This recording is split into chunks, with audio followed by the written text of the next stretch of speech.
The 80s were supposed to belong to Spielberg, Lucas, and blockbusters designed to sell action figures. These neo-noirs were doing something far more dangerous, weaponizing neon and synth scores to explore paranoia, moral rot, and the collapse of American certainty, only to get buried by studios that had no idea how to sell a movie, where the good guys lose and nobody learns a lesson.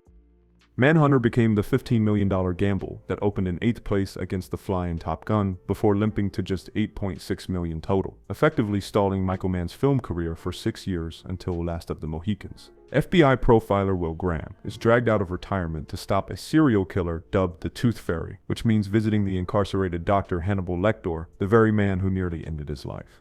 Mann shoots the film using cold, clinical blues and whites that drain warmth from every frame, turning Graham's psychological descent into a visual suffocation where fluorescent lights externalize his fractured mental state. Tom Noonan remained in complete isolation throughout production, refusing to speak to or even see William Peterson, staying in a separate hotel and demanding crew keep hallways clear so no friendly interactions would pollute his headspace, creating a palpable, unrehearsed tension that radiates through every scene. The neon-noir aesthetic and synth-heavy soundtrack were mocked by critics at the time as style over substance, only to be reassessed decades later as pioneering the modern procedural genre, while the immediate fallout saw De Laurentiis Entertainment Group take a catastrophic financial hit that contributed to the studio's eventual bankruptcy. Cutter's Way was originally titled Cutter and Bone before United Artists pulled it from theaters after a disastrous opening weekend, only to re-release it with the new title when critics like Vincent Canby championed it so fiercely the studio gave it another shot. Charming gigolo Richard Bone witnesses a man dumping a body in a Santa Barbara dumpster during a rainstorm, later suspecting wealthy tycoon J.J. Cord when he sees him at a parade, confiding in his best friend Alex Cutter, a cynical one-legged Vietnam veteran fueled by booze and hatred for the ruling class. Director Ivan Passer uses neo-noir framing to let paranoia saturate every frame, shooting Bone and Cutter's conversations as cinematic therapy sessions that feel painfully real, with long, static takes that refuse to cut away when characters sit in uncomfortable revelations about class warfare and moral ambiguity. John Hurd spent the entire shoot with one arm tied behind his back and legs strapped up to simulate amputations, causing genuine physical pain while staying in a state of high agitation and drinking heavily in character to maintain Cutter's raw edge. Even with the second chance and title change, the film never found a wide audience, grossing less than $2 million on a $3 million budget. The production of Blowout was nearly derailed when 2 reels of original negative footage covering the entire Liberty Parade sequence were stolen from a freight company truck in late 1980, leaving De Palma to use $750,000 in insurance money to recreate the massive parade with over 500 extras. Sound effects technician Jack Terry accidentally records a car tire blowing out while capturing ambient wind sounds, diving into a river to save young Sally while her companion, a presidential candidate, doesn't make it out. De Palma uses Terry's recording equipment as both investigative tool and narrative device, syncing the audio with a photographer's stills to reveal the blowout was actually a gunshot, turning the technical process of sound editing into a paranoid thriller where every layer peels back another conspiracy. John Travolta suffered from genuine crippling insomnia throughout the shoot, going days without sleep, which De Palma exploited to capture the actor's natural glassy-eyed exhaustion that mirrored the character's obsession. Released in July 1981 and obliterated by Raiders of the Lost Ark and Superman 2, the film grossed less than $14 million against its $18 million budget, causing Filmways Pictures to effectively collapse and get sold to Orion Pictures shortly after. Universal Pictures and producer Joel Silver viewed Streets of Fire as a sure thing and the start of a major trilogy centered on mercenary Tom Cody, budgeting it at $14.5 million with sequels, already titled The Far City and Swordkill before the film was walloped on June 1, 1984. Tom Cody returns to his rain-slicked hometown when rockstar ex-girlfriend Ellen Aim is kidnapped by leather-clad biker gang leader Raven Shattuck, assembling a ragtag team to mount a neon-soaked rescue mission through a dystopian industrial wasteland called The Battery. Ellen Aim was played by 18-year-old Diane Lane, cast as a seasoned rock star despite being a decade younger than the character, bringing a maturity that came from acting professionally since age 6. What high school is that? It's called Quintano's, School for Young Professionals. Yeah? Yeah. And you had to get it by mail because you couldn't be there, or what? That's right. I've been out here. This is the 5-month anniversary date of the start of the film, Streets of Fire. That's what I'm doing. You told me that backstage. You've been away for 5 months, which is rather long. It's a long one. It's a long one.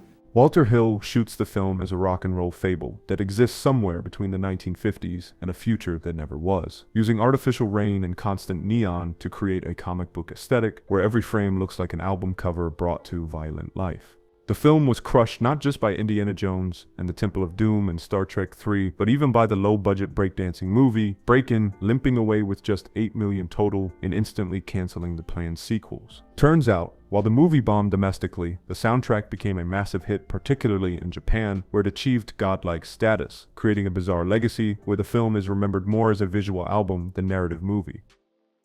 To Live and Die in LA was dismissed by critics in 1985 as a rich man's Miami Vice, seeing the neon lights, Wang Chung's synth score, and stylish suits as vapid MTV-style gloss, completely missing that William Friedkin was subverting every 80s action thriller convention. Secret Service agent Richard Chance goes rogue after his partner is murdered by counterfeiter Rick Masters, stealing $50,000 from another criminal to fund an undercover sting. Friedkin weaponizes breakneck pacing and tight cuts to create a film that feels distinctly un-80s despite the surface gloss, treating violence as just another random encounter rather than spectacle, with characters presented as disposable inhabitants being chewed up and spit out by Los Angeles itself as an omnipresent entity. Audiences were used to renegade cops like Riggs and Murdaugh or John McClane, characters you felt for and followed personally. But Peterson's Chance is a reckless, selfish jerk who gets innocent people killed, leaving viewers to simply watch him go through the motions with no emotional anchor. The ending feels almost pointless on purpose, illustrating the sheer waste of human life that left 1985 audiences confused and angry. But it's exactly why modern film fans celebrate it as a masterpiece of anti-action. Michael Mann demanded such extreme authenticity for Thief that he hired actual professional thieves to train the cast, with primary technical advisor John Santucci being a real-life high-stakes burglar recently paroled who didn't just consult but played the corrupt cop Urizi, creating a bizarre dynamic where a man who spent his life stealing was now teaching James Caan how to properly use a thermal lance. Professional safecracker Frank runs a car dealership and bar as fronts, while executing surgical diamond heists, carrying around a literal collage of magazine clippings representing his dream of a normal life, breaking his own rule to work for mob boss Leo, who promises the ultimate score. Mann shoots the film using a shimmering, rain-slicked aesthetic achieved by hosing down every street and building facade before every single take to maintain a consistent mirror finish that captures neon reflections. An obsessive process that added roughly $1.5 million to production costs and baffled United Artists executives. The film grossed just $11.5 million against its roughly $7 million budget, and despite being a critical darling today, its lukewarm box office led James to take an extended break from acting, not having another major lead success until Misery in 1990. Sergio Leone spent over a decade developing Once Upon a Time in America and finished shooting with roughly 8 to 10 hours of footage, eventually delivering a 229-minute cut for the European market that told the story of David Noodles Aronson and his Jewish-American friends as they rise from Lower East Side street urchins to powerful Prohibition-era gangsters. Leone uses the non-linear structure to externalize how memory functions, cutting between time periods without warning to show how Noodles' trauma has collapsed past and present into a single haunted moment. Shooting with expansive wide-angle lenses that trap characters in gilded cages of their own making. For the United States release, the Ladd Company and Warner Brothers committed what is often called one of cinema's greatest editing massacres, taking Leone's masterpiece and re-editing it into a 139-minute chronological version without his involvement that stripped the film of its depth, mystery, and logic. The chopped-up American version bombed in the States with just $5.3 million, while the 229-minute European cut was recognized as a masterpiece, though the initial mutilation of his work deeply wounded Leone and contributed to his declining health and eventual death in 1989. Brian De Palma entered production for Body Double in a state of professional fury after the grueling battles over Scarface, deliberately making what he later admitted was a middle finger to the Hollywood establishment, leaning into crap music and ugliness to mock the industry's artifice. Struggling actor Jake Scully house sits the futuristic chemisphere overlooking Hollywood Hills, where a telescope provides nightly views of neighbor Gloria Ravello performing an erotic dance, until he witnesses a masked man murder her with a massive power drill. De Palma weaponizes the voyeuristic mechanics of cinema itself, using the telescope as a literal camera that implicates the audience in Jake's obsession, shooting the infamous drill murder sequence with dozens of takes that required such intense precision. The psychological toll on actress Deborah Shelton was severe. The MPA initially slapped the film with a prohibitive X rating, so De Palma cut several sequences to secure an R, while Columbia Pictures executives were so embarrassed by the film's lurid nature, they gave it minimal marketing support.